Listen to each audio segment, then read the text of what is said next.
국내에 계신 스픽스 구독자 여러분 안녕하세요. 오창익입니다. 프란치스코 교황이 선정했습니다. 지도자가 어떤 사람이어야 하는지를 온몸으로 알려준 고마운 분이었습니다. 고맙습니다. 시민이 내란을 막았습니다. 시민이 윤석열을 파면했습니다. 시민이 새로운 나라를 세우기 위한 발판을 마련했습니다. 겨울 내내 그랬습니다. 그러니 이제는 주인이 아닌 머슴의 시간이어야 합니다. 공직사회가 헌법 수호를 위해, 민주주의를 위해, 그리고 바로 헌법과 민주주의의 목적인 국민을 위해 자기 역할을 해야 할 때입니다.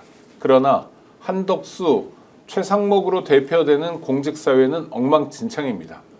최상목은 도대체 뭘 하러 미국에 갔는지 모르겠습니다. 한덕수는 여전히 대통령 노름에도 또 대통령 출마까지 저울질하고 있습니다. 오늘까지는 심판이었는데 갑자기 선수로 뛰겠답니다. 뛰는 건 자유인데 그래도 최소한의 책임마저 내팽개치는 노역에 사로잡히지는 않아야 합니다. 한덕수, 정치적 심판, 사회적 심판은 물론 분명한 역사적 심판도 받아야 할 사람입니다. 한덕수 같은 사람 결코 잊지 않아야겠습니다. 수요일 오후 1시 10분 스픽스 생방송 긴급 편성으로 찾아뵙고 있습니다. 오늘도 최고의 전문가 모셨습니다. 민생경제연구소의 임세훈 소장님 모셨습니다. 어서 오십시오. 네, 안녕하세요. 네, 잘 지내시죠? 네, 그럼요. 네, 오시기 전부터 막 우유빛깔 임세훈 그래가지고 난리가 났습니다. 아, 네, 고맙습니다. 네, 구독자를 몰고 다니시는 것 같습니다. 네. 그리고 우리 김종욱 박사님도 오셨습니다. 네, 안녕하세요. 김종욱입니다. 탄탄 TV는 잘 되시나요? 뭐 그렇죠. 우리 제작진이 썸네일로 잡은 게 이재명 대표의 상고심, 그러니까 제3심이죠. 대법원에서의 재판인데, 야, 이게 신속하게 가는 것 같다. 첫 번째. 두 번째 포인트는 전원합의체에 상정됐다. 뭐 이런 건데요. 여기서 봐야 될 포인트가 뭔지 일단 김종욱 박사님. 네. 예, 뭐 많은 분들이 우려하시는 게 매번 사법부가 원래 관행이 아닌 다른 방식으로 속도감을 계속 가져가는 건 어떤 의도가 있는 거 아니야라고 하는 두려움 때문인 거죠. 제가 볼 때 이제 그 검찰로부터 시작됐습니다만 쥐기현 판사의 어떤 행동, 저걸 어떻게 구속을 갖다 취소하는 걸 인정해 줄 수가 있지라고 하면서 그때부터 많은 분들이 잘못하면 윤석열 탄핵 못하는 거 아니야라는 얘기가 나왔지 않습니까? 이제 거기에 대한 어떤 의구심으로부터 시작된 것 같긴 하고 지금도 마찬가지입니다만 이런 사례가 거의 없다고 얘기를 하더라고요. 즉각적으로 전원 합의체에 회부하는 일 자체가 존재하지 않는 건데 대법원장을 누가 임명했냐? 윤석열이 임명한 거 아니냐? 그렇다면 대법원장이 어떤 형태로든 이재명 후보에게 정치적으로 타격을 가하기 위한 어떤 행동을 하는 거 아니냐라고는 의구심들이 꽤 강하신 것 같아요. 근데 문제는 매번 사법부는 이런 행위들을 해왔고 검찰도 이런 행위를 해왔습니다만 한 번도 성공한 적이 없었다라고 하는 측면에서 많은 분들의 우려는 알겠고 그런 우려들을 저희가 막아내기 위해서 사회적 압력 아니면 국회 차원에서의 압력 또는 공무원 내부 사회에서의 공익적 제보 이런 것들을 통해서 막아내야 된다라고 생각을 하긴 합니다만 이게 제가 볼 때는 그 우려처럼 성공할 수 있을까? 제가 볼 때 성공하기 어렵지 않을까라는 생각이 들고요. 아니 어떻게 5월 14일 이전에 이런 결정을 할 수 있을까? 제가 볼 때는 불가능할 것 같다라는 생각이 듭니다만 저들이 해왔던 행태를 보면 매우 조심스럽게 그런 가능성도 열어놓고 그것을 초기에 막아내는 것 자체가 훨씬 더 어떤 우연성들이나 최악의 상황들을 피할 수 있다는 생각 때문에 아마 어제 오늘 상당히 많은 논쟁이 됐다라는 생각이 듭니다. 그 별의별 일이 다 벌어지는 다이나믹 코리아니까 혹시 네네. 이런 일도 있지 않을까? 이거 긴장하고 걱정해야 되는 거 아니야? 라는 마음들이 모이고 있다는 거죠. 예. 아니 그런 일들이 그러니까 이게 돼? 라고 하는 일들이 반복적으로 벌어졌으니까 네네. 그거라고 안 된다라고 우리가 어떻게 얘기할 수 있어? 적어도 내란 세력이라고 하는 건 내란 우두머리부터 시작을 해서 사형 아니면 무기징역 대부분 다 실형을 받아야 되는 사람이라면 그런 것들을 꾸미려고 하는 다양한 시도는 분명히 있을 것이다. 그래서 그것이 우리가 들을 때 아이 저게 말이 되라고 할지언정 그건 마저도 꺼진 불도 다시 보는 심정으로 초장에 막아내야지만 국민들이 필요하지 않을 거다. 그 다 아시겠습니다만 많은 국민들이 윤석열 밖으로 나온 다음에 얼마나 힘들어하셨습니까? 네. 그러니까 초기에 이것들을 막아내야 된다는 생각들이 더 강하기 때문에 이렇게 좀 과하게 반응한다는 생각이 듭니다. 그 탄핵 소추도 늦었고요, 사실은. 맞습니다. 처음에 안 됐고, 그다음에 윤석열 구속도 늦었고, 게다가 기껏 어렵게 구속시켰더니 구속 취소로 나오니까 그 다음부터는 사법부에 대해서도 야 이거 지금 정확한 말씀인 것 같아요. 꺼진 불도 다시 보자 상황이 된 거죠. 임세훈 소장님. 그러니까 이게 이례적이기 때문에 우리가 또 의아하고 또 굉장히 말씀하신 것처럼 꺼진 불도 다시 보자라는 마음으로 철렁 내려왔는 거잖아요. 그러니까 보통은 원래 소부에서 다루다가 의견이 이제 일치되지가 않으면 이제 전원 합의체로 가져간 게 일반적인데 지금은 아예 소부를 거치지 않고 전원 합의체로 이제 가져간 겁니다. 그러니까 아마도 이제 지금의 사법부나 여러 이런 세력들 아직까지도 암약해 이고 있는 내란과 동조 세력들은 절대로 이재명만은 대통령 되면 안 되겠다. 만약에 되게 하더라도 우리가 상처라도 내서 좀 흠집을 내야겠다라는 그런 의지가 곳곳에 아직도 있는 것 같다라는 그런 불안감이 있는 거는 맞습니다. 근데 일단은 뭐 시나리오가 여러 가지가 있지만요. 빠르게 빨리 이걸 대법원에서 정리를 하고자 하는 마음이 있다는 게 이제 지금의 읽혀지는 포인트 아니겠습니까? 일단 들리는 이야기로는 검찰에서 굉장히 빠르게 이 사건을 진행하고 있다고 합니다. 보통은 이제 2심에서 완벽한 무죄가 나왔기 때문에 사실 항고하는 것도 의미가 별로 없을 수도 있지만 검찰은 이제 상고를 했잖아요. 네. 그런데 그 과정에서 서류가 오고 가고 또 이제 뭐 접수하고 뭐 등등의 일들이 그 어떤 사건보다 너무나도 신속하고 빠르게 번개처럼 진행했다는 것이 지금 내부에 들리는 이야기입니다. 그러니까 검찰은 어떻게든 이재명 후보에 대해서 대통령을 절대 못 되게 하거나 되게 하더라도 어떻게든 힘들게 되게 하려는 그런 의지를 저는 검찰을 통해서 읽을 수가 있었고요. 근데 문제는 또 사법부의 반응입니다. 그 조희대 대법원장 같은 경우도 말씀하신 것처럼 윤석열이 지명한 인사입니다. 그래서 우리 국민들이 많이 불안감을 갖고 있는데요.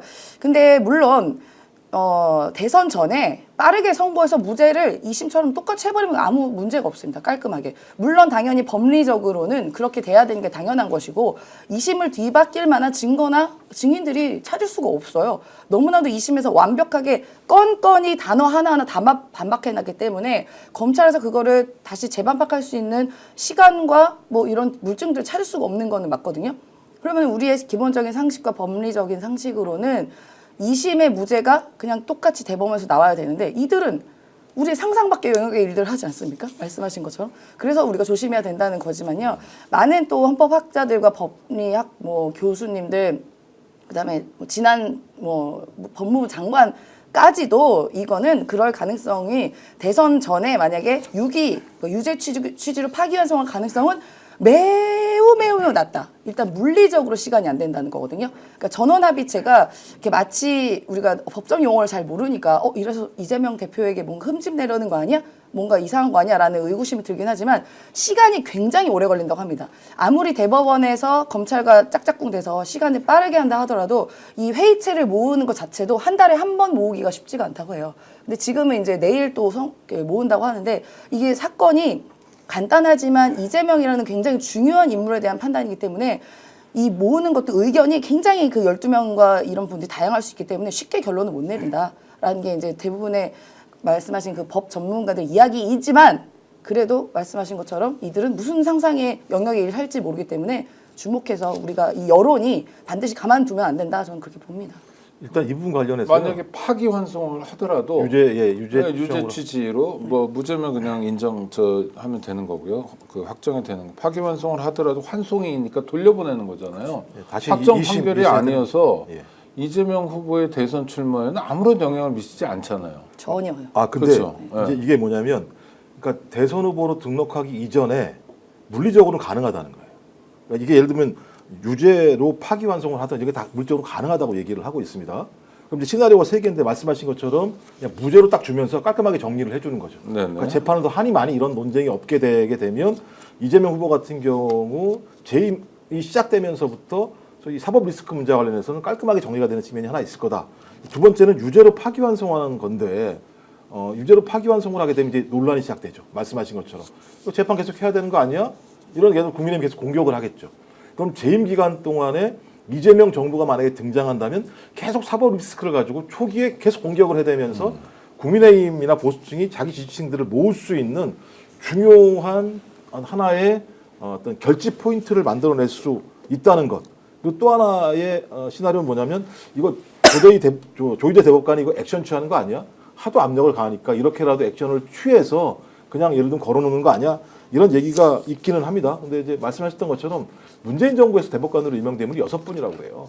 그래서 6명 정도가 제가 볼 때 유죄로 파기환송을 시키려고 하면 지금 내부적으로 제가 그 법조계에 있는 사람이 아니기 때문에 12명이 거의 다 합의를 해야 된다는 거예요. 이거 유죄로 갖다 환송. 근데 문재인 정부에서 대법관이 된 6분 중에서 야 맞아 이거 유죄로 파기환송해야 돼 이렇게 분이 누가 계시겠어요? 그러니까 이 두 번째 시나리오도 안 되는 거라면 두 가지겠죠. 무죄로 확정을 해주거나 아니면 계속 이 문제와 관련해서 조희대 대법관이 윤석열이 자기를 임명해 줬으니까 일정하게 액션을 취하는 거 아닌가라고 봐야 되는데 아까도 말씀드렸습니다만 워낙 말도 안 되는 짓거리들을 해야 되니까 이 사람들이 걱정들을 하는 거죠. 뭘 또 꾸미고 있는 거지? 그리고 또 여기서 뭐가 안 된다고 하더라도 아까 말씀드렸던 것처럼 또 이재명 정부가 들어선 다음에도 이 내용을 가지고 계속 공격하려고 하는 거 아니야? 라고는 의심들을 가지고 계신 거죠. 633이라고 그래가지고 뭐 속도를 내는 거는 이해가 되는데 좀 전격적인 측면은 있어 보인다 이런 거고요.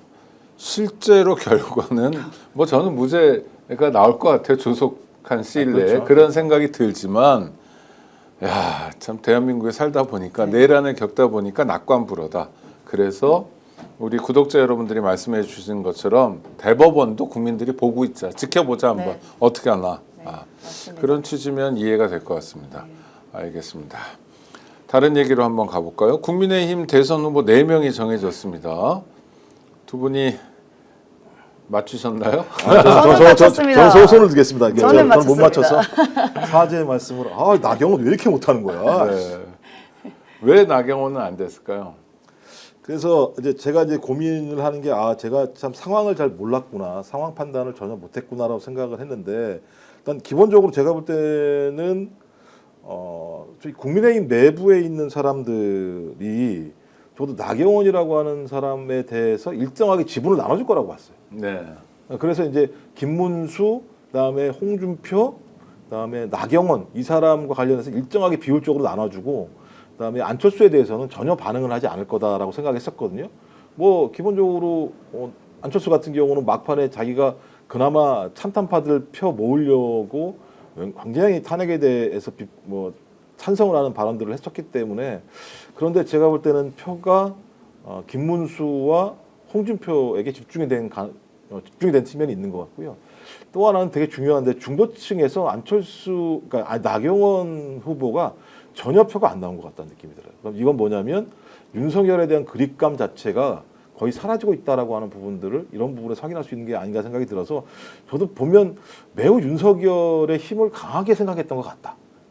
지난주에 판단했을 때 윤석열이 오퍼를 주면 작동할 수 있을 거라고 생각을 했던 시민들이 있었는데 그런 부분들이 상당 부분 좀 허물어지고 있는 것이 아닌가라는 생각이 들긴 하는데, 대신 제가 반성과 사과의 말씀을 드립니다만 잘못된 어떤 판단과 예견에 대해서, 근데 저는 2인 결선은 좀 다를 수 있다라는 생각을 합니다. 그건 뭐 이후에 말씀을 나누겠습니다. 뭐 나온 김에 해보시죠. 2인 누가 올라갑니까? 그러니까 제가 2인으로 올라간 다음에 대한 말씀을 드리는 겁니다. 아니, 누가 올라가냐고요. 이거 또 괜히 또 예측했다가 네네. 이 연달아서 이런 일을 당할까 봐 네. 걱정인데. 우리가 점쟁이도 아닌데. 네. 제가 볼 때는 저는 여전히 홍김이에요. 김홍. 김홍이요? 홍준표, 김문수. 네. 네. 야, 그러면 우리 임 소장님 2인 예측부터 해주시고. 저는 홍준표랑 그다음에 새우깡을 좋아하시는 한동훈. 한동훈, 네, 네. 홍한. 네, 홍한. 네, 알겠습니다. 자, 나경원은 상당히 오랫동안 내란 국면에서 극악스러운 모습을 보였어요. 네. 이거 어디 빠지진 않았어요. 그런데도 불구하고 결론은 망신만 당한 거잖아요. 그렇죠. 네. 이제 완전 드럼통 안에 들어간 게 아니라 드럼통 뚜껑까지 닫아버렸습니다. 자기가 스스로? 예, 스스로 못 나와요. 드럼통 안에서 못 나옵니다. 이제는 이제 정말 정치적으로도 저는 아예 드럼통 안에 갇혔다라고 네. 생각이 들고요. 나경원이 그래도 예전에는 그래도 아주 조금은 상식적인 이야기도 하고 아주 극우까지는 안 갔는데요.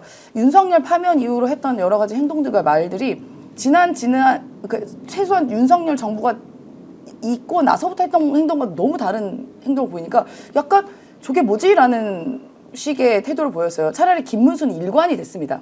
김문수는 윤석열 초기부터 극우와 한편으로 약간 편을 먹고 윤석열을 끝없이 옹호하고 비판하지 않고 그냥 무슨 말을 해도 윤석열 했는데, 사실 나경원은 초에는 약간 윤석열 각을 세웠어요. 그리고 그 아시겠지만 당대표 선거 때도 나오려다 못 나왔죠. 네, 못 나오고 네. 약간의 그 어떻게 보면 희생된 그런 캐릭터도 있습니다. 그러면 차라리 그런 캐릭터로 쭉 가든가 했어야 되는데 중간에 갑자기 역변을 해버립니다. 근데 역변을 한 것도 계기가 매우 불량해요.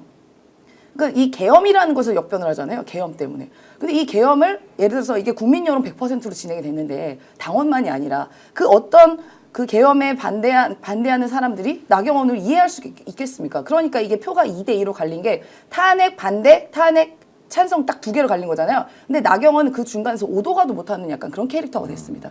본인은 계엄 이후에 마치 찐 윤처럼 더 극악무도한 일을 하고 극악무도한 말을 했지만 그 이제 와서 그렇게 하는 건 별로 의미가 없었거든요. 그래서 저는 나경원의 그 뭐라고 그러지 흐리멍텅한 태도 그리고 많이 변한 것 같지만 변하지 않는 그런 태도들이 문제가 됐다고 보고요. 그리고 심지어 당원들에게도 인정 못 받았다고 봐요. 일단 나경원은 그동안에 쭉 있었던 여러 가지 역사들을 보면 당원들에게 별로 인기가 좋지가 않습니다. 그리고 내부에 있는 현역 의원들에게도 인기가 좋지가 않아요. 그건 나경원만의 독특한 캐릭터일 수도 있는데 뭐 들리는 이야기로는 나경원이 너무 잘난 척을 한다. 그리고 뭐 주변을 잘 안 챙긴다.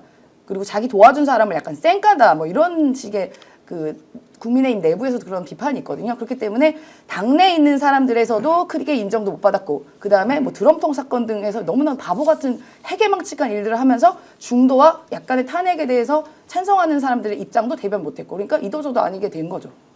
최대 피해자는 연극 배우 박정자 씨 같은 생각도 드는데 시작하자마자 끝났죠. 그냥 뭐 유탄을 맞아가지고 네, 공연이 안 되고 그런다는데 나경원은 뭐 그래도 자기 나름대로의 정치적 미래는 또 만들어 갈 거 아닙니까? 별로 제가 볼 때는 쉽지 않을 거라 생각이 네. 드는. 그러니까 전 적어도 그러니까 윤석열을 지지했던 그룹 중에서도 나경원을 선택하지 않았다라고 하는 건 나경원의 정치적인 미래와 관련해서 나경원으로서 뭘 얻을 수 있는 게 없다라고 하는 판단 자체가 이번에 났기 때문에 이후도 마찬가지입니다만 나경원을 국민의힘 지지층들이 불러낼 수 있을까? 저는 불러내기 어려운 상황으로 간 거 아닌가? 이번 상황과 관련해서. 그러니까 본인은 진짜 드럼통 들어가서 최선을 다한 거잖아요.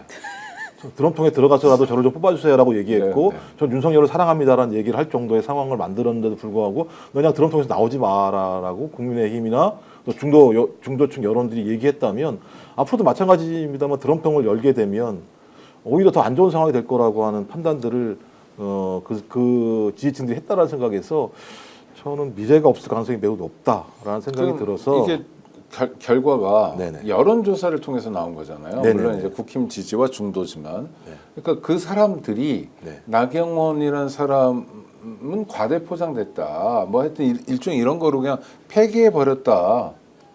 라고 봐도 크게 틀린 건 아니겠네요. 그러니까 뭐 영화 좀비 같은 경우는 계속 살아나긴 합니다만 네. 그러니까 예를 들면 완전히 국민의힘이 무너졌고 극우 정당화하게 되고 그 과정에서 윤석열이라고 하는 파면된 전직 대통령의 그립감이 강해지는 상황이라면 저는 이런 인물들이 다시 살아날 수 있을지 모르겠습니다만 그것은 극우 정당 내에서 살아나는 것이지 실제 국민 속에서는 살아나는 게 어려울 거다. 그러면 국민들의 표를 받고 정치를 해야 되는 상황에서 나경원이라는 존재는 오히려 그 정치적 집단에게 해가 되면 해가 됐지 득이 되지 않는 상황으로 갈 수밖에 없다라는 생각이 들고 또 그리고 나경원 의원은 할 만큼 했어요. 네. 그보다 뭘 더 합니까? 지금까지 그렇게 예를 들면 진짜 꽃길만 걸어왔던 상황이었었고 근데 인정을 못 받았던 것 같아요. 그러니까 입각도 한 번도 못했고 당대표도 못하고 이런 거는 근데 앞으로 나경원 씨가 당대표가 될 가능성이 있을까요? 더 멀어진 거죠? 저는 아예 없다고 봅니다. 아예 없다. 네, 네. 아예 없다. 이번의 정치 생명은 이걸로 끝이다. 저는 그렇게 생각이 듭니다. 남은 국회의원 임기 채우는 게 네. 최선이겠네요. 네, 네. 동네에서도 뭐 동작구 주민들도요 나경원에 대해서 굉장히 창피해한다라는 게 여론입니다. 네. 그러면 의문의 승자 그럼 안철수. 네? 이분은 어떻게 4강에 들었나요? 이분은 자기 실력이에요? 아니면 나경원에 대한 반사입니까? 뭡니까? 그러니까 저는 만약에 나경원이든 안철수든 오세훈이라는 사람이 드랍하지 않았다면, 그러니까 불출마하지 않았다면 올라가지 못할 인물군들이라는 생각이 들거든요. 그렇다면 자력을 통해서 자기가 정치적인 입지를 만들기 어려운 인물이 확인된 게 저는 안철수와 나경원이라는 생각이 들고 나경원이 더 안 된다는 것이 확인된 거라면 저는 안철수한테 미래가 있을까라고 한 측면도 마찬가지입니다만 저는 거기도 없을 거라고 생각이 들어요. 그러니까 저는 한동훈을 죽여야 되는데 안철수가 생존하기 위해서는 같은 탄핵을 찬성했던 사람이었었고 저는 한동훈이나 안철수가 탄핵을 찬성했다고 생각하지 않아요. 둘 다. 근데 자기들이 이렇게 주장하니까 그렇다고 인정해 준다고 하더라도 저는 안철수라는 인물이 정치적으로 선택을 했을 때 한 번도 성공한 사례가 없었습니다. 지금까지. 전 그렇다면 그 사람이 이런 길을 가자고 얘기하면 국민들이 신뢰할 수 있을까? 또 국민의힘도 마찬가지입니다만 전 국민의힘 당원들 내에서 안철수라고 하는 존재감은 좀 거의 없다고 생각을 하거든요. 전 그런 의미에서 지금은 4등으로 턱걸이를 아직 턱걸이도 알 수 없죠. 턱걸이를 했을지 모르겠습니다만 저는 이번 4인 경선 과정에서 최대의 피해자는 나경원입니다만 저는 또 다른 피해자도 안철수라고 생각이 들기 때문에 저는 둘 다 이제 퇴출될 정치인으로 국민들에게 지목된 것이 아닌가 저는 그렇게 생각이 듭니다. 안철수는 그래도 성과 아닌가요? 근데 평가를 못 받는군요. 그러니까 누가 4등하냐, 4등 경쟁이 이제 안철수냐 나경원이었는데 그래도 나경원보다는 그나마 안철수가 조금 더 낫다라는 그런 여론이 일부 반영이 된 것 같아요. 물론 저희가 등수는 알 수 없습니다만 네네. 그 다음에 4등에 대한 뭐 경쟁이 있다라고 하는데 저는 뭐 솔직히 말해서 그나마 아주 요만큼이라는 거지 사실 여기 있는 뭐 한동훈, 김문수, 안철수, 홍준표 사실 도찐개찐 아닌가요? 네네. 삐까삐까. 네, 저희가 뭐 이렇게 평가를 하는 게 제가 말하기도 민망한 수준입니다. 뭐 제가 뭐 남의 당에 있는 후보에 대해서 이렇다 저렇다 평가하는 게 좀 그럴 수도 있겠지만 일단 내란 정당에 있었던 후보들이 나오는 것 자체가 굉장히 민망한 상황인데 자기들끼리 뭐 그렇게 잘한 게 있다고 여기서 뭐 누구가 뭐 머리가 뭐 무슨 가발이니 뭐니 이런 얘기하면서 그 정치를 희화화시키면서 드럼통에 들어가고 이 뭡니까 이게 정치 수준이 전반적으로 떨어지게 만든 게 바로 이 내란 정당이라고 저는 보는데요. 사실 별 큰 기대도 없지만 그래도 나경원에 대해서는 차마 그 나경원은 못 참겠다라는 여론이 반영된 수혜자가 전 안철수다 그렇게 생각합니다. 그 지금 말씀 나온 대로 저 홍준표 씨가 얘기하는 대목을 보니까 좀 약간 끔찍하더라고요. 젊은이들이 물어봐 달래서 물어보는 거다. 키높이 신발 신었냐. 아 유치해서 이건 안 묻겠다고 하면서 생머리냐 보정속옷이냐. 그러니까 진짜 방식이 야비하잖아요. 나 질문한 거 아니야 유치해서. 근데 너 생머리니 보정속옷이니. 이쯤 되면 같은 당의 당원 동지라고 얘기할 수 없는 정말 너무 막 가는 사이 아닌가요? 근데 홍준표 후보는 계속 막가왔던 거 아닙니까? 뭐 이번에만 새로 막간 것처럼 말씀하시니까 네, 그렇군요. 홍준표는 맞아요. 일관되게 이런 정치적 방식을 통해서 그러니까 지금 홍준표의 최대의 지지층이 어디냐면 또다시 20대, 30대가 됐어요. 실제로 보면 20, 30대 같은 경우 홍준표 후보에게 반응을 하고 있습니다. 실제로. 그러니까 자기가 계속 얘기하는 거예요. 내가 하고 싶지 않았는데 청년들이 나한테 막 요구를 해. 청년들은 그러니까 나를 지지하는 거야. 나를 통해서 뭔가 얘기를 하고 싶어해 라고 하는 측면들을 계속 주장한 거죠. 좀 그래서 홍준표 후보가 홍준표 후보라고 얘기하자. 후보는 후보니까. 홍준표 후보가 얘기하는 대목은 철저하게 득표 전략인. 네. 다른 건 다 필요 없는 거죠. 근데 왜 그러냐면 이번 국민의힘 경선은 대선 후보 경선이 아니에요. 어쨌든 당대표 경선을 하고 있는 거예요. 당권 장악 경선을 하고 있는 상황이에요. 중요한 건 당권을 장악하면 되는 거죠. 당권을 장악하기 위해서는 뭘 해도 상관없는 거죠. 왜? 국민의 표를 얻으려고 하는 것이 아니니까. 당원들의 표를 얻으려고 하는 것이니까. 당원들의 표를 많이 얻은 대선 후보가 무슨 일이 생기느냐? 비대위원장 아무도 필요 없습니다. 그러니까 대선 후보로 선출되는 순간 모든 당의 권한은 그 대선 후보가 닿게 돼 있는 상황입니다. 그 힘으로 계속 갈 거거든요. 그 힘을 갖고 당대표가 되고 당대표가 된 다음에 내년 지방선거에서 공천권 행사해서 당을 장악하고 그래서 어떤 형태든지 내가 당의 주류가 되고 당의 핵심이 되는 게 이 사람들의 목표라면 국민들을 고려하면서 선거운동을 해야 될 하등의 이유는 없는 거죠. 지금 상황에서는. 지금 김 박사님 말씀대로 그럴 것 같다고 친다면 다시 이야기하면 지금 대선 주자 뽑는 게 아니라 당대표다. 그럼 대선 주자가 되면 곧 당대표가 됩니까? 이 연결고리는 어떻게 설명이 되는 건가요? 그러니까 예를 들면 지금 본인이 그냥 홍준표가 됐다고 쳐요. 대선 후보가. 대선에 낙선했어요. 그렇게 얘기하셔도 돼요. 아니 아무나 안 될 거니까. 홍준표가 됐어요. 네. 후보는 됐지만 당선 안 됐잖아요. 네. 패배한 전직 대선 후보 어떻게 당 대표를 차지합니까? 기본적으로 그러니까 당 대선 후보가 됐다라고 하는 건 국민의힘 지지층과 중도층, 그다음에 국민의힘에 있는 책임 당원이 그 사람을 선택한 겁니다. 그건 예를 들면 적어도 자기의 지지층이 홍준표라는 사람을 선택했다라고 하는 흐름 자체가 계속 만들어지는 거거든요. 대신 본인도 만약에 홍준표가 됐을 때 대선에서 의미 있는 득표를 얻으려고 노력을 하겠죠. 그래서 만약에 지난번처럼 지난번에 3등이 될 거라고 얘기가 많았었는데 막판에 홍준표가 안철수를 이기면서 2등이 되면서 굉장히 당내 막강한 힘을 가졌고 그 힘으로 당대표가 됐습니다, 실제로. 그렇다면 전 이번 선거도 마찬가지입니다만 이준석이 2등이 될 가능성은 별로 없다라는 생각이 들거든요. 그러면 홍준표는 끊임없이 1등이 안 된다고 하더라도 지난번처럼 의미 있는 득표를 가지려고 할 겁니다. 전 그러면 그 아래 다 들어오는 거죠. 지금 이미 국회의원뿐만 아니라 원외 거기는 뭡니까? 당협위원장입니까? 당협위원장. 당협위원장들 같은 경우 지금 홍준표 품 안으로 좀 들어가고 있는 상황이에요. 어쨌든 그 품 안에 들어가 있어야 나중에 자기가 그런 권한들을 행사할 수 있고 당직이라도 맡을 수 있는 상황이고 또 그 이후에 그 사람을 중심으로 당권을 장악해서 이후에 이를 도모할 수 있는 상황이기 때문에 저는 그런 과정이 이미 2017년 국민의힘에서 계속 벌어졌던 상황이다. 다시 임 소장님께 여쭤봅니다. 국민의힘 경선 아무 말 대잔치, 막말 잔치 왜 이런 걸까요? 그러니까 홍준표 후보가 그런 말을 했어요. 그런 질문에 대해서 어떤 기자가 왜 그렇게 한동훈 후보에게 그렇게 좀 컴플렉스가 될 수 있는 그런 말을 했냐라고 하니까 재밌잖아요. 이렇게 말을 하더라고요. 아이고.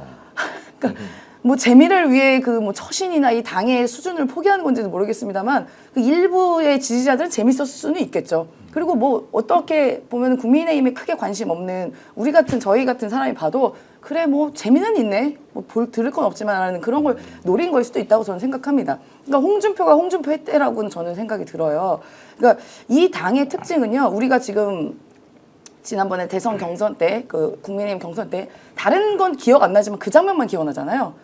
이게 뭔가의 기억에 남기 위해서 좀 자극적인 걸 하는 건 아닌가라는 그런 생각을 지울 수가 없고요. 그거의 이면에는 당연히 기억을 오래가기 위함은 무엇이겠습니까? 자기가 대통령 되려는 마음이 있는 건 아닌 것 같아요. 그러니까 말씀하신 것처럼 임팩트 있게 기억이 딱 남긴 다음에 당대표 출마했을 때 그런 당원들이 지지를 받게 하는 거죠.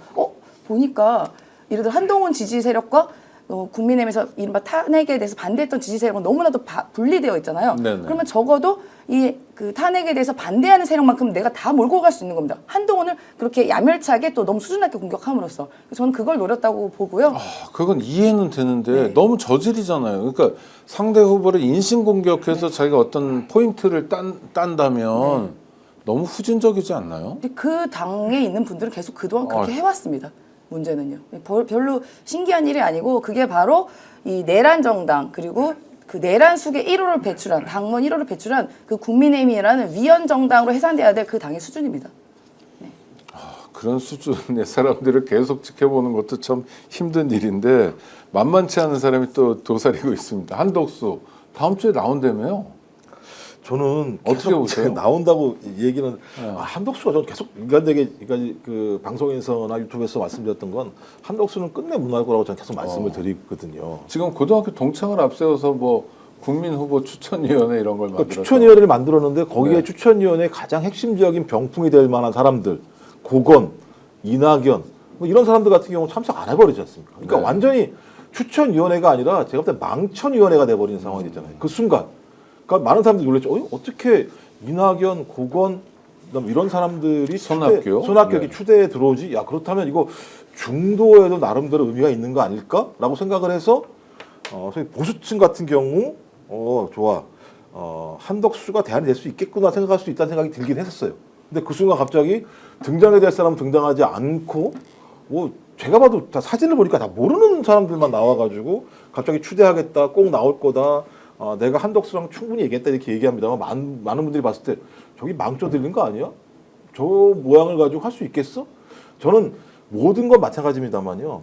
여론조사가 매우 높거나 아니면 어떤 첫 스타트의 파괴력이 세거나 그렇지 않으면 그 다음부터 계속 나오지 말라는 얘기가 강화될 수밖에 없는 상황이거든요. 네. 전 그래서 많은 분들은 100% 결심했다 이렇게 얘기해요. 아니 결심이 할 수 있죠. 결행을 못하는 거죠. 마음으로야 결심을 다 할 수 있는 거죠. 하지만 결행을 할 때는 거기에 따르는 조건들이 하나하나 다 눈앞에 들어오기 시작합니다.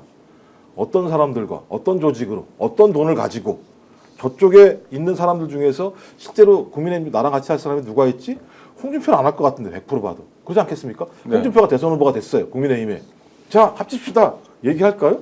제가 볼 때 그러지 않을 거라는 생각이 들어요. 누구든 안 하지 않습니까? 그러니까 하나요? 근데 이제 김문수는 자기 입으로 하겠다는 얘기를 네, 했으니까. 네, 네.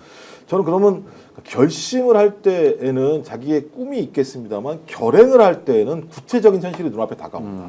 그랬을 때 그 구체적인 결심을 한덕수라는 사람이 굳이 할 수 있을까? 왜냐하면 이길 수만 있다면야. 그리고 진짜 예를 들면 득표력의 차이가 매우 적을 수만 있다면야. 저는 그럴 가능성이 매우 낮은 상황이다라고 하는 것을 본인도 이제 알 텐데, 본인도 뭐 아무리 정치는 안 했고 관료 생활을 했습니다만 그 관료 생활의 대부분을 정치인 아래서 생활했던 거 아니겠습니까? 그걸 잘 모르겠습니까? 전 제 생각에는 결심을 했을지 모르겠습니다. 그러니까 그 결심은 본인의 결심보다는 부인의 결심을 통해서 결심을 했을지 모르겠습니다만 그 결심을 결행할 때는 부인의 결심만 가지고는 안 되는 것이다. 그러면 그 결행의 조건들을 가지고 한덕수가 최종적으로 결단을 내리기는 저는 어려울 거라고 저는 생각해요. 어떻게 보세요? 다음 주 한덕수 사퇴설 그리고 출마설. 저는 출마 못한다의 99.9%입니다. 네. 아니, 못한다라는 게 안 한다? 제3지대에도 안 간다. 네, 네. 안 하고 네. 못한다. 국무총리 사퇴도 안 한다. 네, 저는 아. 그럴 거라고 왜요? 생각하고요. 일단은 한덕수가 그동안 살아왔던 이력과 이 사람의 본질, 그냥 습성을 보면 됩니다. 일단 첫 번째는 이 사람은 굉장히 쫄보입니다. 아, 쫄보. 예, 쫄보입니다. 그동안의 한덕수의 이력을 보면요. 그 기회에 따라서 어떤 정권에 따라서 그 입맛에 맞게 태도를 취했고 카멜레온처럼 그리고 임명직만 쭉 그것도 고위직 임명직만 쪽쪽쪽쪽 해왔었어요. 그렇기 때문에 단 한 번도 국민의 평가를 제대로 받아본 적이 없습니다. 그러니까 예를 들어서 뭐 출마를 한 번이라도 해봐서 실패를 했다거나 하면 평가가 한 번씩 생기거든요. 근데 한덕수는 그런 걸 한 번도 해본 적이 없고 그 정도의 고위직, 총리만 지금 두 번째 한 거 아니에요? 네. 근데 그 이외에도 뭐 통상 장관부터 시작해서 여러 가지 꽃길은 다 걸었는데 한 번쯤 출마에 대한 요청도 있을 것이고 하려는 마음도 들었지만 안 했어요. 왜? 쫄보니까. 왜냐하면 평가받는 게 두렵기 때문이죠. 그래서 임명직만 했기 때문에 안 할 것이고요. 두 번째는 이 사람은 약점이 너무너무 많습니다. 뭐 가장 크게 뭐 IMF 때 협상도 그렇고 한중 마늘 파동도 그렇고 론스타 헐값에 넘긴 것도 그렇고 다양한 매국 행위들의 정점에는 한덕수가 있었다는 게 세간의 평가고요. 그리고 최근에 있었던 가장 큰 거죠. 윤석열 계엄에 있어서 사실상 동조한 거나 적극적 가담자 아니냐라는 굉장히 신빙성 있는 정황들이 있지 않습니까? 윤석열 내란 정권의 2인자였잖아요. 그렇죠. 네네, 혼자만. 네, 혼자만. 국무총리는 한덕수밖에 없었잖아요. 유일하게 네. 했었고 지금 그때 계엄 시에 미리 알았다부터 시작해서 국무회의를 본인이 뭐 주재했다부터 여러 가지 내란에 관련된 여러 동조 혐의들이 있기 때문에 약점이 너무너무 많아서요. 실제로 후보가 나오게 되면 그런 게 다 드러나게 될 수밖에 없습니다. 그다음에 세 번째로는 이 사람은 한 번도 국민의힘의 당원이었던 적이 없어요. 그러니까 당에 대한 지분도 없고 그를 따르는 당원들도 없을 겁니다. 그렇기 때문에 쉽사리 뭐 무소속으로 나온다 한들 나중에 뭐 단일화 협상에 있어서 굉장히 불리한 위치에 처해져 있을 텐데 그렇게 되면요. 근데 과연 그 불리한 일을 과연 한덕수 같은 이른바 기름장어 같은 사람이 할까요? 그 불리한 일을? 근데 네 번째는 돈입니다. 돈.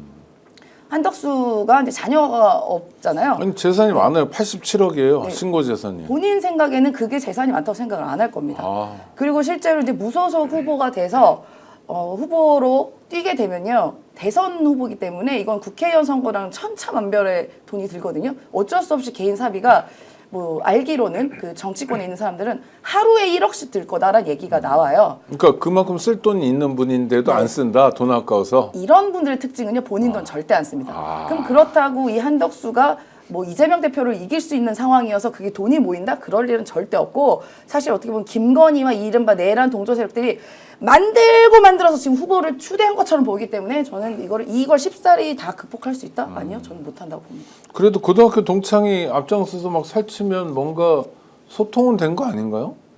아까 제가 간 말씀드린 보는 거. 결심을 했다라고 하는 얘기는 얘기하겠죠. 아, 결심. 근데 이제 제가 네. 좀 결행은 쉽지 않아요. 아까 임 소장 말씀하셨던 게 다 결행의 조건들이거든요. 네. 결행할 수 있는 조건들이 다 있는데, 그러니까 지금에야 그런 흐름들을 본인은 아무런 뭐 노코멘트라고 말도 안 되는 얘기를 하면서 버티고는 있습니다만 이제 스타트한다고 하면 매우 짧은 기간 동안 벌어져야 됩니다. 이게 실제적으로 5월 4일 이전까지 사퇴를 해야 되는데 지금 제가 볼 때는 국민의힘 경선이 5월 3일 날 결정날 것 같아요. 네. 왜냐하면 그 이전에 과반이 나오지는 않을 거라는 생각이 들기 때문에 그러면 5월 3일에 후보를 보고 본인이 5월 4일 날 아니면 그러니까 5월 초에 그만둔다고 치면 그 다음에 여기서 후보가 나오면 5월 4일, 5일부터 이제 단일화 협상이 벌어질 거 아니겠습니까? 그럼 협상은 뻔해요. 여론조사밖에 다른 방법이 없는 그렇죠. 상황입니다. 네.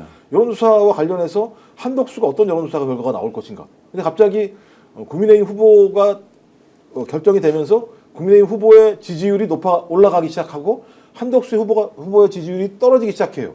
저거는 못 나오는 거예요, 기본적으로. 시간이 너무 짧은 상황이기 때문에 한덕수가 버틸 만한 조직적 힘이 없다. 그나마 아마 그걸 버티게 했었던 힘은 뭐 이건 확인 안 됩니다만 주술과 윤건희일 텐데 지금 제가 볼 때는 윤석열 주변에 있는 사람들이 하나둘씩 떨어져 나간다는 얘기들. 그리고 국민들 같은 경우도 마찬가지입니다만 보수층 같은 경우도 되겠어라고 하는 흐름들이 분명히 존재하기 때문에 남아있는 데가 어디냐? 제가 볼 때는 통일교, 신천지, 뭐 그다음에 뭐 사랑제일교회, 세계로 교회 뭐 이런 데일 텐데 지금 저 누구야 전광훈도 지가 나오겠다고 하는 거 네네. 아니겠습니까? 소년보도 마찬가지입니다만 계산 빠르니까 부분적 손절할 거라 생각이 들고 통일교 문제와 관련해서는 건진 두 가지를 지금 검찰이 거의 작살내듯이 수사를 하고 있는 상황이기 때문에 전 버틸 만한 그러니까 한덕수를 버티게 할 만한 둔턱도 사라지는 상황이다. 전 그렇다면 본인이 진짜 노욕이 있어가지고 출마를 결행한다고 하더라도 저는 결행하는 순간 거의 제가 볼 때 낭떠러지 아래로 떨어질 가능성이 매우 높다. 저는 나오자마자 성적표를 받아들 거다 네, 이런 그렇죠. 전망이 시간 너무 짧아요. 그리고 네, 이런 건 어때요? 국힘에 고만고만한 사람, 나경원 같은 사람들이 4명 중에 1명에게 당권을 줄 수 없다. 그러니 대선 후보를 한덕수 같은 사람을 만들고 그럼 공백이 생기잖아요. 권력 공백. 그 자리에 내가 들어가야 되겠다. 김기현, 권영세, 권성동, 나경원 이런 꿈들은 없나요? 그러니까 그 당이 이 모양 이 꼴인 거죠. 그렇게 그 말도 안 되는 유치하고 저질스러운 그 정치적인 무슨 셈법으로 그런 국민의 셈법을 가지고 있는 사람도 있을 거라는 거죠? 많죠. 거의 많아요. 대부분이 그럴 겁니다. 아이고. 대부분이. 아니 근데 그게 통할 거라고 봅니까? 그러니까 자기들이 한덕수를 후보로 만들 수 있냐고요. 그 능력도 안 되고. 아니, 그러니까 지금 네. 예를 들면 본인들도 못하는. 당 내야 5대 5니까 어떻게 해서 당원들을 막 뭐 옛날처럼 막 별의별 짓을 다 해가지고 할 수 있죠. 아니 지금 여기 안 들어와 있잖아요. 국민의힘 경선에 한덕수가. 네네. 그럼 여론조사밖에 방법이 없다니까요. 자기들이 그런 힘이 있어요? 여론 조작을 하지 않는 한 불가능하니까. 여론조작 불가능하겠죠. 영태균 씨가 이제 안 해줍니다. 그렇기 때문에 제가 볼 때는 그러니까 그 뭐 김기현 만약 권성동 뭐 권영세가 그런 꿈을 꿨다면 이 사람들은 정치하지 말아라. 그 정도의 셈법과 계산도 안 나오면 정치하지 말아야 되는 거죠. 실제로.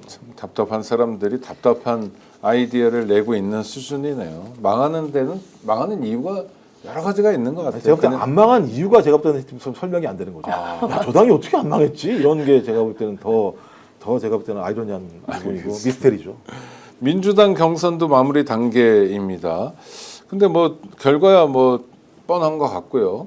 결과에 대해서 의심하는 사람은 없는 것 같은데 문제는 내용들인 것 같아요. 그래도 제법 정책 얘기가 좀 나오긴 하는 것 같은데 우리 임 소장님 보시기에 주목할 만한 정책이 있었나요? 그러니까 우리가 지금 국민의힘의 경선을 봤을 때는 기억나는 게 가발, 보정속옷, 키높이 구두 뭐 이런 거밖에 없잖아요. 그런데 저는 이 민주당의 경선이 뭐 어떤 후보를 막론하고 미래에 대한 비전을 이야기했다는 게 굉장히 인상 깊었습니다.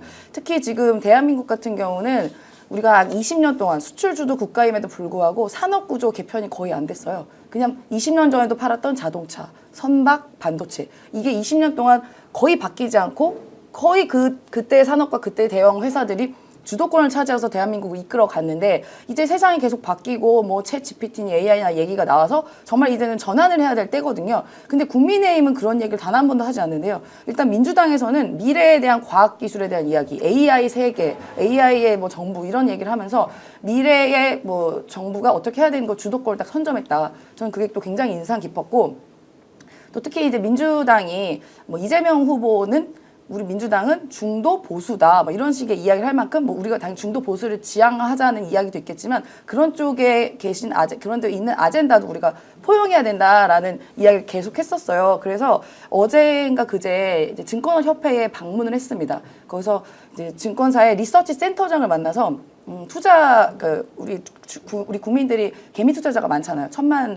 약 2천만 명의 투자자가 있다고 알고 있는데 그분들이 갖고 있는 이런 그 불합리한 것들에 대한 개선책 같은 걸 이야기를 했는데 뭐 주주총회에서 집중 투표제를 한다던가 그다음에 소수 주주의 권익 보호한다던가 뭐 등등 대한 이야기 그리고 뭐 물적 분할을 좀 앞으로 좀 까다롭게 하겠다 등의 가장 원했던 그냥 이른바 중도에 계신 이런 분들이 가장 원하고 바랬던 거에 대한 이야기를 딱 던져준 거. 저는 이게 굉장히 또 의미가 깊었고 민주당은 이제 후보 개개인 갖고 이야기를 전혀 하지 않지 않습니까? 토론에 있어서도 예를 들어서 이재명 후보가 뭐 김동연 후보나 김경수 후보에게 개인적인 일을 이야기를 하지 않아요. 그냥 정책 갖고 너 왜 이렇게 생겼냐 이런 말은 절대 없죠. 안 하죠. 네. 어떠한 비난과 비판도 없고 서로가 이거는 김동연 후보도 잘할 수 있습니다. 김경수 후보도 잘할 수 있습니다. 그러나 제가 제일 잘합니다. 뭐 이런 식의 토론을 봤을 때 굉장히 건전하고 또 생산적인 방향으로 흘러가고 있다라는 게 저는 매우 고무적으로 일으켰습니다. 네. 그 민주당 경선 과정에서 나온 뭐 정책에서 주목할 만한 게 있으셨어요?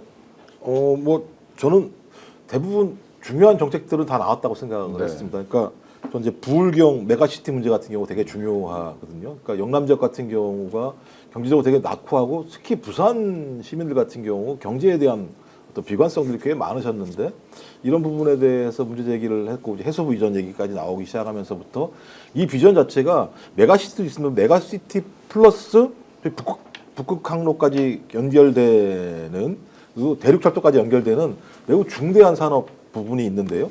전 이건 또 뭐랑 연결되냐면 한반도 평화랑도 연결되어 있는 측면이 꽤 있습니다. 그래서 이 어떤 아젠다 자체가 단순하게 어떤 메가시티라고 하는 것이 부울경이라고 하는 영남 지역만을 타겟으로 하지 않는 상당히 국가 미래 전략이라는 측면에서 이 이슈가 처음에 시작됐던 이슈였던 것 같고요. 이제 그 다음에 나왔던 게 행정수도 이전 문제가 나왔습니다. 저는 이 문제는 매우 쉬운 문제는 아니라는 생각이 듭니다만 용산 문제로 가슴이 아팠던 그리고 분노했던 국민들에게 어떻게 하면 대통령을 비롯한 국가 권력이 국민들의 요구에 맞게 공간 이전을 할 것인가에 대한 나름대로 중요한 토론을 시작했다는 측면에서 의미가 있는 것 같고, 그다음에 다 말씀하셨던 뭐 AI나 반도체 뭐 이런 거다 상법 개정을 통해서 주식시장을 활성화시키는 문제, 좀 제가 하나가 좀 안 나왔던 측면들이 중후장대 산업이라는 게 있습니다. 이제 중화공업이거든요. 이거 되게 중요합니다. 왜냐하면 AI나 이런 부분들 같은 경우는 일자리를 만들어내는 산업은 아니기 때문에 일자리를 만들어낼 수 있는 산업, 또 제조업 분야에서 중후장대 이런 부분들과 관련해서 좀 의미 있는 좀 대안을 제시할 필요가 있다. 왜냐하면 여기는 일자리를 좀 꽤 많이 만들어낼 수 있는 측면들이 있거든요. 그래서 저는 좀 차츰차츰 계속 앞으로 논의가 벌어질 거라는 생각이 드는데 이런 부분에 대한 얘기가 나온다면 민주당 같은 경우 수권정당, 대한정당, 그리고 능력 있는 정당이라는 이미지를 만들어낼 수 있을 거라는 생각이 들어서 초반에 약간 우려는 있었습니다. 예를 들면 뭐 반명이니 비명이니 논란이 있긴 있었는데 다행히 김동연, 그다음에 김경수 후보가 어떤 그런 지지층들이나 국민들의 여론을 받아 안아서 의미 있게 경선을 끌어갔다는 측면에서는 저는 김동연 후보와 김경수 후보에게도 좀 박수를 보내고 싶다 이런 생각이 듭니다. 지금 그런 이야기들, 그러니까 미래가 우리가 바라는 미래를 실현하려면 한반도 평화 말씀하셨는데 한반도 평화도 있지만 동북아시아의 안정.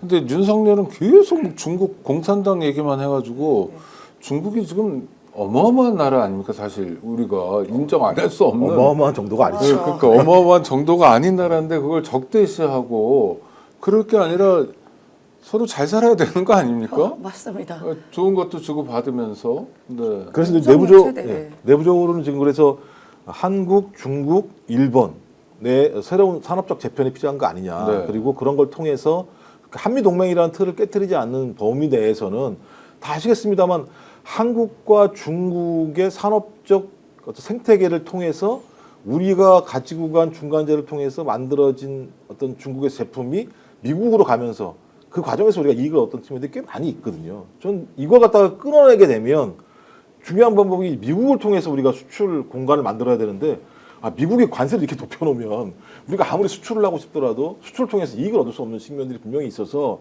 이 문제와 관련된 새로운 대안들을 만들어내야 되는데 그 축의 하나가 저기 한국과 중국과 일본이라고 하는 레버리지, 어떤 그 틀의 새로운 산업 생태계를 통해서 레버리지를 가지고 미국과의 새로운 관계들을 형성해야 된다는 얘기들이 꽤 나오는 상황인데 윤석열에 대해서 중국은 신뢰하지 않게 했습니다만 저는 이재명 후보에 대한 중국의 태도 좀 다르다라고 하는 부분들이 있어서 저는 그런 생태계를 초반에 좀 잘 만들어야 되긴 합니다만 이제 고민은 미국의 이 트럼프의 관세 정책 자체가 상상을 초월하는 방식으로 접근을 하고 있는 상황이어서 그 불확실성들을 감당해낼 만한 우리의 경제적 여건이 되는가라는 측면에서 이재명 정부가 등장한다면 그렇게 쉬운 상황은 아닐 거다. 녹록치 않을 거다 생각이 듭니다. 좀 구별을 해야 되는데 2015년인가에 사드 사태 때도 그랬잖아요. 박근혜 정권 때인데 하여튼 사드는 대한민국의 필요보다 미국의 필요인데 한미동맹 때문에 어쩔 수 없이 하더라도 중국하고 어떻게 잘 대화하면서 해야 되는데 그래서 저는 최근에 들은 얘기가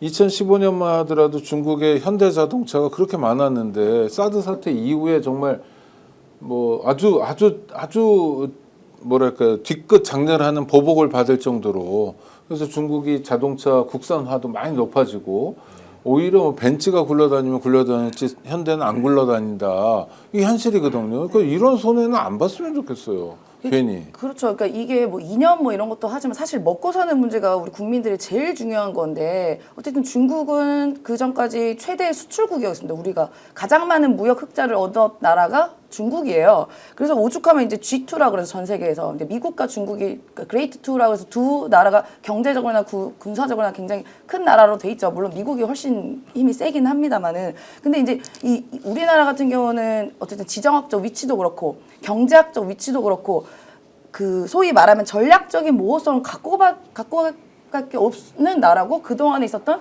보수나 진보를 막론하고 어떠한 정권도 그런 식의 태도를 보였거든요. 뭐 이명박 대통령도 그렇고 박근혜 대통령도 그렇고 박근혜 전 대통령은 오죽하면 중국에 가지 않았겠습니까? 천안문 위에 올라왔어요. 네, 그게 바로 외교이거든요. 좋든 싫든. 근데 아예 윤석열은 아예 그냥 적을 다 만들지 않았겠습니까? 북중러를 비롯해서 나중에는 뭐 이란도 적 만들어버리고 가는 곳곳마다 해외 뭐 어떤 우리 막 무역국, 교역국을 적을 만들어버려서 사실상 경제적으로 매우 고립되게 만들어버린 게 바로 윤석열입니다. 근데 지금 중국 같은 경우는 우리가 무시를 못하는 게 지금 미국에서 트럼프가 보복 관세라고 해서 막 때리고 있지 않습니까? 상호 관세를 일단 첫 번째 때린 게 EU부터 때렸어요. 네. EU가 이제 미국에 가장 많은 수출을 하고 있는 나라기 때문에 때렸는데 EU가 이제 동맹체인도 불구하고 미국의 관세에 대해서 찍소리를 거의 못합니다. 그냥 당하고 있어요, 거의. 뭐 약간의 이제 저항은 하긴 합니다만. 그런데 가장 강력하게 맞서고 있는 게 중국이에요. 지금 미국이 뭐 애따 보복 관세다라고 100% 때려버리면 중국은 약 120% 때리고, 그러면 미국도 뭐 130 때리면 이렇게 계속 매우 좋지 않은 상황이긴 하죠. 근데 그만큼 이제 중국도 어떻게 보면은 경제적으로나 국력적으로나 미국과 이렇게 겨뤄볼 만큼의 나라가 된 것이 바로 이게 저는 하나의 증빙이라고 보고요. 오히려 저는 이 상황에서 지금 트럼프도 미국 내에서 좀 고립되고 있는 상황이거든요. 너무 지나치게 관세 폭탄하고 보복적인 이야기 하다 보니까 미국 내 경제 상황을 오히려 무너뜨리고 있기 때문에 굉장히 고립되어 있습니다. 그러면 오히려 EU는 어차피 뭉쳐져 있는 나라지만 우리나라 같은 경우도 아시아끼리 조금 이렇게 연합해서 미국과 어느 정도 협상할 수 있는 여지를 오히려 만들어 놓는 것이 어떻게 보면 현명한 판단이거든요. 국익을 위해서. 그런 협상의 길로 나가야 되는데 지금 한덕수나 뭐 지금 최상목이나 가서 이야기한 게 한국은 미국 관세 정책과 싸우지 않겠다라고 해서 벌써 저 자세로 딱 갖고 들어가는 거가 전 이건 매우 불안한 상황이고요. 다음 정권에서 분명히 할 수 있는 일들을 지금 본인들이 가서 애써서 망치는 기분이 들어서 매우 불안합니다. 그러니까 최상목이 왜 갔는지 참 궁금하고요. 뭐 지금 그런 일을 할 때가 아닌 것 같다는 생각도 드는데. 근데 그걸 음모론적으로 따지면 지난번 황교안이 대통령 권한대행 국무총리로 있을 때 사드를 전격 발표해 버렸습니다. 근데 그러면서부터 문재인 정부가 초기에 엄청 힘들었어요. 왜냐하면 중국과의 관계가 무너지는 상황이니까 이걸 복원할 수가 없는 측면이 있는데 이번에도 마찬가지입니다만 지금 알래스카 LNG 얘기도 나오는 상황인데 그거 뭐 62조가 들어간다는 얘기도 나오고 알 수는 없는 겁니다만 지금 가서 갑자기 내일이죠. 내일 아마 투+2를 해서 결정을 할 건데 툭하니 막 받아오게 되면 이걸 감당할 방법이 없는데 야 우리는 모르겠어. 뭐 쟤네가 있으니까 우리는 안 받아 이럴 수가 있는 상황이 아니기 때문에 이렇게 만들려고 하는 거 아니야. 음모론인 거죠. 그러니까 뭐 이걸 음모론으로 얘기할 수 없겠습니다만 저는 그런 경우에 직권남용으로 처벌해야 된다고 생각해요. 그러니까 똥을 싸질러 놓고 오면 그 똥을 누가 치워야 되느냐? 차기 정부가 다 치워야 되는 상황인데 그 치우게 만들게 하기 위해서 그래서 다음 정부의 민주당 정부가 제대로 된 정책적 추진을 통한 성과를 내지 못하게 하기 위해서 그럴 수도 있다라고 하는 얘기가 나올 정도의 상황이고 그것은 이미 황교안 때 확인된 상황이기 때문에 이걸 계속 막으려고 하고 있습니다만 저자들이 지금까지 해온 짓을 보면 어떤 짓이든지 할 수 있는 상황이기 때문에 야 내일 만약에 잘못 싸질러 놓고 오면 매우 진짜 고통스러운 상황이 될 수 있겠다 이런 생각이 들기도 합니다. 네, 윤석열 정권이 남겨놓은 개선서가 얼마나 많을지에 대한 걱정인데 지금까지의 문제, 적폐를 청산하는 거 이게 뭐 정치 보복이 아닙니다. 그러니까 지금까지 문제를 바로잡는 것도 엄청난 일일 텐데 이 짧은 40일 기간 동안 또 사고를 치면 국민들은 어떡하냐는 생각이 들고요. 앞서 말씀드린 것처럼 그런 경우에는 정말 단호하게 직권남용으로 처벌해야 될 것 같습니다. 2시부터 민주당 경선 토론을 진행하죠. 네, 그래서 오늘요? 네. 4시 아닌가요? 오마이TV 하는 거 말씀하시는 거예요? 오마이TV. 4시인가요? 4시. 제가 전 2시로 4시 잘못 알고 알고 있었습니다. 그래서 2시가 아니고 4시였군요. 14시 착각했습니다. 그래서 빨리 마무리하려고 그랬는데 그래도 1, 2분 정도의 여유는 있겠네요. 아니 왜냐하면 바로 2시에 하면 저희가 좀 비켜줘야 되는 것 같아서. 근데 저희가 비키고 극복해야 될 대상은 매불이죠. 매불이요? 아닙니다. 매불은 2시부터니까. 선택스 가용성이 매불은 붙을만 합니다. 네. 체육이야 뭐. 네. 아이고 별 얘기를 다 하네요. 자, 40일 정도 남은 대선에서 어대명으로 그냥 가는 게 아니라 그래도 하나하나 정책을 밝히면서 가야 되고 뭐 할 텐데요. 이재명 후보에게 좀 조언을 해준다면 어떤 게 있을까요? 아니 뭐 조언을 할 만한 게 없는 게 지금 너무 다 이제 모범적으로 모든 후보들이 또 이재명 후보도 잘 하고 있어가지고요. 특히나 포용하는 것, 그러니까 1등이라고 자만하지 않고 차근차근히 이제 길을 밟아나가면서 다른 후보도 존중해주면서 또 미래 비전도 이야기하고 또 더 나아가서는 중도 보수까지 아우르는 이러한 행보를 봤을 때 뭐 제가 조언까지는 말씀드릴 게 없고요. 오죽하면은 월요일에 점심을 이른바 보수 세력이라고 하는 보수의 어떤 표본이라고 할 수 있는 조갑재, 정규재 이 두 주피를 만나서 점심 식사도 하면서 또 조언도 들었다고 해요. 저는 이 모습이야말로 어떻게 보면은 지난 그 윤석열 이 내란수계한테 기대하지도 않았던 우리가 보고 싶었지만 기대하지 못했던 모습이 아닌가 싶습니다. 그러니까 대통령은 어느 한 집단과 한 당의 대통령이 아니라 대통령이 되면 당연히 한 나라의 대통령이 되기 때문에 본인을 지지하지 않는 사람도 포용해서 가야 되는 게 바로 진정한 대통령의 모습이잖아요. 근데 윤석열은 그와 완전 반대로 본인을 지지하지 않거나 다른 소리 하면 이른바 반정부주의, 반국가 세력으로 딱 지칭해서 범죄화했잖아요. 그건 매우 바람직하지 않은 모습이었기 때문에 정말 이재명 후보는 그런 부분에 대해서 잘 이해하고 극복하기 위한 여러 가지 노력을 하고 있는 것 같습니다. 네, 그럼 김종욱 박사님께는 좀 다른 질문을 드리겠습니다. 이재명 후보가 유념해야 될 것, 좀 신경 써라 이런 거는. 아까 뭐 저는 일단 어대명이라는 단어는 좀 좋은 단어는 아니라고 네. 생각을 하는 게요. 자, 3년 동안 대선 후보 1위를 했었습니다. 그다음에 지난 총선에서 소위 여야가 192대 108을 만들었을 때 제1당의 당대표를 했었기 때문에 정치적인 능력을 이미 인정받은 것이고 그 정치적인 능력이라고 하는 건 당 지지층뿐만 아니라 전 국민들도 알고 있다는 사실이 있고요. 또 하나는 내란을 진압하는 과정에서 상당히 중요한 역할을 했습니다. 그러니까 내란 진압의 중요한 역할이라고 하는 어떤 위기 상황들을 돌파할 수 있는 능력을 보였던 측면들이 있고 또 내부층에게는 3년 동안 솔직히 미안하긴 했었죠. 그 검찰한테 탈탈 털리면서 진짜 그렇게 어려운 상황에도 일을 해놨기 때문에 미안함이 있거든요. 이런 것들이 포괄적으로 이번 경선 과정에서 등장했기 때문에 어대명이 그냥 어쩌다가 예를 들면 어차피 이런 뜻이었던 뭐 이런 게 아니라 매우 축적되어 있는 역사를 가지고 왔었기 때문에 우리 그것을 좀 존중할 필요가 있다는 생각이 들고요.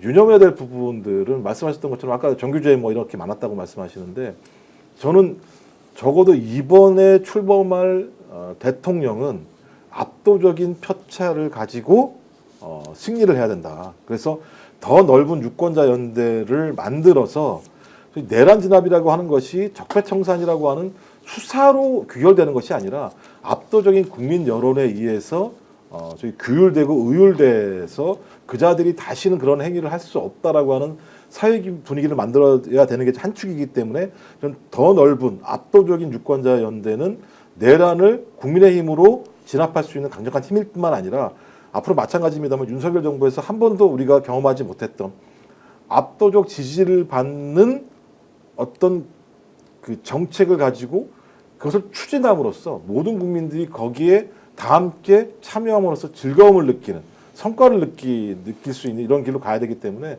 다른 걸 다 떠나서 이번 6월 3일 대통령 선거에서는 더 넓은 유권자 연대를 통해서 압도적인 승리를 함으로써 국민들의 지지 등에 업는 어떤 적어도 정부가 2년, 3년은 저 가야 된다 생각이 들어서 저는 그 부분을 이재명 후보가 계속 그런 방향으로 왔던 것 같기는 합니다. 그래서 앞으로도 그런 방향으로 쭉 가서 좀 과거와는 다른 모습의 정치적 리더십을 보여주는 것 자체가 4개월 동안 내란 과정에서 힘들었던 국민들에 대한 나름대로의 의미 있는 정치 지도자가 줄 수 있는 선물이 아닐까 생각이 들어서 좀 그런 길로 갔으면 좋겠다 이런 말씀을 드리고 싶습니다. 알겠습니다. 국민들이 압도적으로 지지한다는 건 국민들이 압도적으로 좋아할 만한 정책을 펼친다는 거고요. 임기 중에 국민들의 지지율이 높다는 건 국민들 마음에 드는 정치를 하고 있다는 거죠. 그런 리더가 나왔으면 하는 바람입니다. 그게 새로운 방식의 국민 통합이기도 한 거거든요. 그래서 국민들이 좀 정치 걱정을 안 하고 국민들이 나라 걱정 좀 덜 하는 그런 세상이 됐으면 좋겠고요. 그러기 위해 나라를 바로잡는 시간이 이제 우리에게 41일 남았습니다. 스픽스는 그동안에도 최선을 다해서 대선 과정을 모니터하고요. 또 주요 정책도 발굴해 보겠습니다. 감시도 제대로 할 거고요. 그러기 위해서 우리 구독자 여러분들도 구독, 좋아요로 많이 성원해 주시기 바랍니다. 김종옥 박사님 그리고 임세훈 소장님 감사합니다. 구독자 여러분 감사합니다. 고맙습니다. 고맙습니다. 오늘 방송 어떠셨습니까? 마음에 들었다면 구독, 좋아요로 스픽스를 응원해 주십시오. 여러분들의 구독, 좋아요는 가장 큰 힘이 됩니다. 스픽스 구독, 좋아요.